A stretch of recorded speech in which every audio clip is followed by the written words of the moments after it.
विकासपुर नाम के गांव में घूंघट लाल अपने नौकर रमन के साथ डोसा बेचने का काम किया करता था।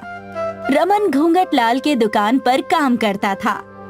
हमेशा घूंघट लाल रमन की गलतियों पर उसे कुछ न कुछ सुनाया करता था। पूरे विकासपुर में सिर्फ एक ही प्रसिद्ध डोसे की दुकान होने की वजह से घूंघट लाल हमेशा घमंड में रहता और तो और लोगों को मिलावट का डोसा बेचा करता। अरे भाई घूंघट लाल, अच्छा सा मैसूर मसाला डोसा परोस दो। तुम्हारी दुकान से खाए बहुत दिन हो गए भाई। हाँ हाँ, बैठिए बैठिए। अरे रमन, इन भाई साहब को मैसूर मसाला डोसा दे दे, अच्छा बना कर देना, और अगर कोई गलती हुई ना तो मैं तेरी नौकरी खा जाऊंगा। अरे भाई थोड़ी चटनी अच्छी देना, रमन के हाथों की चटनी बहुत अच्छी होती है। धन्यवाद धन्यवाद, अब तो मैं आपको थोड़ी सी ज्यादा ही परोसूंगा। हाँ। रमन के चटनी और डोसा ज्यादा परोसने की बात से घूंघट लाल कहता है, अरे कैसे ज्यादा परोस दूंगा? जितना पैसा मिलता है उतने का ही डोसा और सामान देना है, उससे ज्यादा का नहीं। थोड़ी सी तुम्हारी तारीफ क्या कर दी, तुमने तो मेरा मुनाफा घाटे में ही बदल दिया। माफ करना मालिक। रमन को खरी खोटी सुनाकर घूंघट लाल डोसे और चटनी में मिलावट करने की बात करता है। अरे हमें अब डोसे में मिलावट करनी होगी। पूरे गांव में हमारी दुकान है, इसे हम जैसे चाहे वैसे चला सकते हैं। चटनी में पानी और डोसे में आटा मिलाकर भी खिला सकते हैं। कम पैसे लगाकर अच्छा मुनाफा कमा सकते हैं। अच्छा, लेकिन मालिक, हमें गांव वालों के साथ ऐसा करने की क्या जरूरत है? हमारा तो अपना पहले से ही व्यापार अच्छा चल रहा है। लोग बार बार हमारी चटनी और हमारा चीज डोसा खाते हैं, हमारा तो फायदा ही है। अरे इसीलिए तू ऐसा नौकर है, जरा अपनी बुद्धि से भी सोच कर देख। मालिक, आप हमेशा मेरी बुद्धि के बारे में कहते रहते हैं। पूरी दुकान मुझसे ही चलती है, क्योंकि मैं इतना अच्छा डोसा और चटनी बनाता हूँ, इसीलिए। घूंघट लाल और रमन में कहासुनी हो जाती है। रमन घूंघट लाल को मिलावट करने से रोकता है तो घूंघट लाल रमन को अपने दुकान से निकाल देता है। अरे तुम्हें नौकरी से मैं अभी निकाल देता हूँ। बहुत हो गया तुम्हारा, बहुत मिल जाएंगे मुझे तुम्हारे जैसे। अरे मुझे खुद आपके यहाँ नौकरी नहीं करनी, आप मेरा हिसाब आज तक का कर दीजिए। रमन मायूस होकर अपने घर चला जाता है और अपनी पत्नी रागिनी को सारी बात बता देता है। अरे तो क्या हो गया?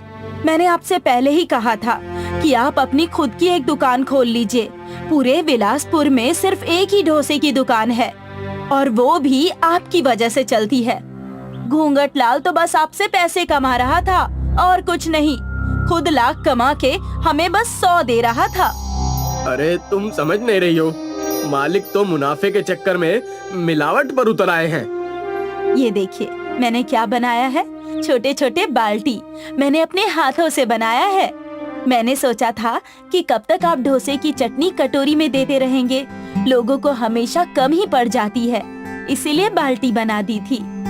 रमन जब आंगन में जाकर छोटी छोटी बाल्टी देखता है तो बहुत खुश हो जाता है। रागिनी ने उसके बारे में इतना सोचा जो था। मैंने फैसला कर लिया है, मैं और तुम मिलकर एक अपनी डोसे की दुकान खोलेंगे। थोड़े पैसों की जरूरत होगी, मैं कहीं ना कहीं से बंदोबस्त कर लूंगा। सब कुछ नया करना होगा, आप जल्दबाजी में फैसला मत कीजिए, और समस्या पैसों की भी तो है। रमन अपनी समस्या लेकर गांव के सबसे बड़े जमींदार के पास चला जाता है और अपनी सारी समस्या उन्हें जाकर बता देता है। अरे आओ आओ रमन आओ। अरे कई दिनों बाद दिखाई पड़ रहे हो, कैसा चल रहा है घूंघट लाल का व्यापार? जी मैंने उनकी दुकान छोड़ दी और मैं आपसे इसी सिलसिले में बात करने आया था।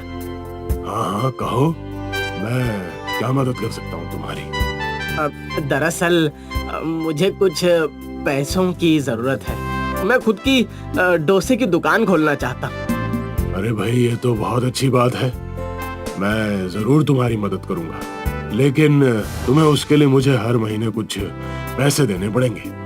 जब तक सारे पैसे तुम लौटा नहीं देते तब तक। रमन जमींदार की सारी शर्तें मानकर उनका कहना मान जाता है और वहाँ से कुछ पैसे लेकर वो अपनी खुद की दुकान शुरू कर देता है। आज हमारे दुकान का पहला दिन है, मुझे तो घबराहट हो रही है कि सब कुछ कैसे होगा।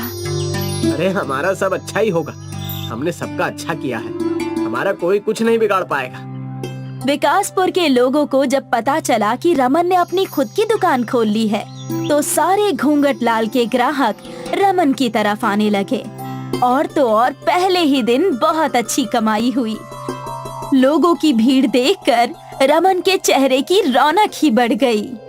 अरे रमन भैया चटनी दो यार, हमेशा कम देते हो। जी जी अभी दे रहा हूँ। रागिनी, जो बाल्टी तुमने आंगन में रखी थी ना, उसे लेकर आ जाओ, सारी की सारी।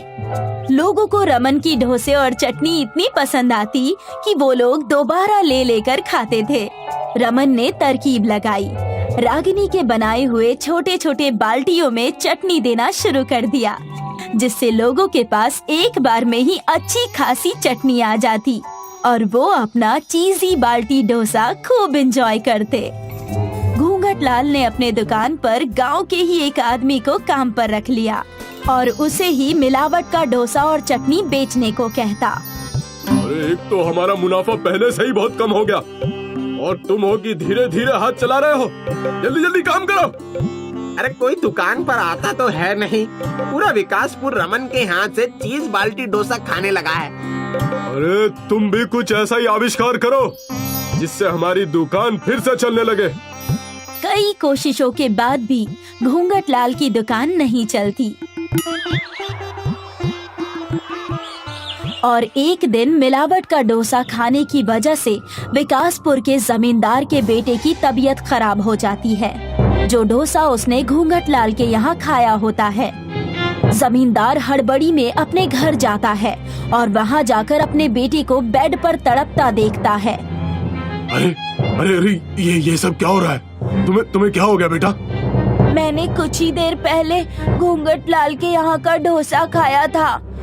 मैंने सोचा कि कोई उनके दुकान पर नहीं जाता है तो मैं चला गया। मैंने गलती कर दी। डॉक्टर अंकल को बुलाओ। अपने बेटे की गंभीर हालत देखकर जमींदार घूंघटलाल के दुकान पर जा पहुंचता है और उससे जाकर गुस्से में कहता है, तुम्हारी खैर नहीं, आज या तो तुम रहोगे या मैं। तुम्हारा डोसा खाने के बाद मेरा बच्चा बीमार पड़ गया, तुम्हें तो मैं पुलिस के हवाले कर दूंगा।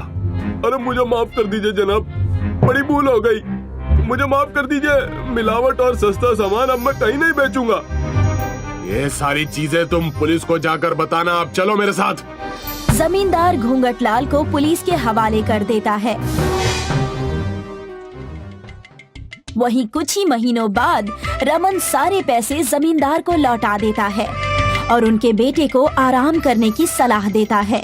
खुशी के कारण रमन पूरे घर के लिए चीजी बाल्टी डोसा लेकर जाता है और जमींदार ने जो उसकी मदद की थी उसका शुक्रिया अदा करता है।